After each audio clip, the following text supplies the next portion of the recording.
एक तरफ governor general या वायसराय है और उनका कार्य क्षेत्र, उन्होंने क्या कार्य किया। तो कह रहा है लॉर्ड डलहौजी बंगाल का स्थायी बंदोबस्त, फिर कह रहा है लॉर्ड कर्जन सती प्रथा का निषेध, फिर कह रहा है लॉर्ड विलियम बेंटिंग बंगाल का विभाजन, और फिर कह रहा है लॉर्ड कॉर्नवालिस व्यक्तिगत का सिद्धांत, जिसे डॉक्ट्रिन ऑफ लैंड या इसी को जो है हड़प नीति भी कहते हैं, इसी का नाम ये भी है। ठीक है, याद रखिएगा।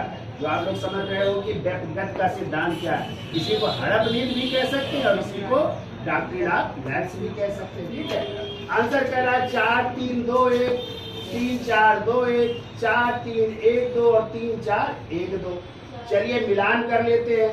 तो आपको पता है लॉर्ड डलहौजी की नीति थी हड़प नीति। ठीक है, और हड़प नीति द्वारा हड़पा गया पहला राज था।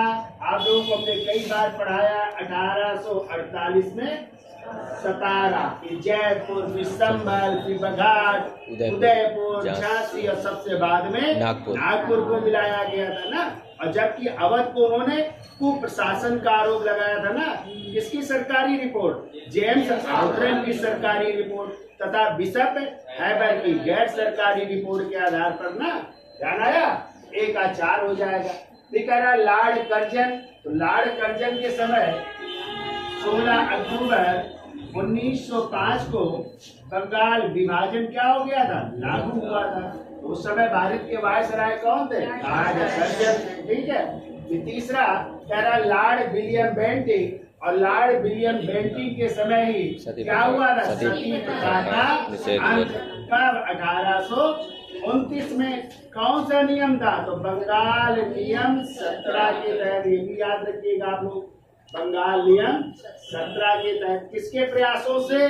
तो राजा राम मोहन राय जी के प्रयासों से सती प्रथा का अंत हुआ था। ठीक है, फिर कह रहा है लॉर्ड कॉर्नवालिस, और लॉर्ड कॉर्नवालिस के समय ही आई थी स्थायी बंदोबस्त व्यवस्था। कब आई थी? 1793 में।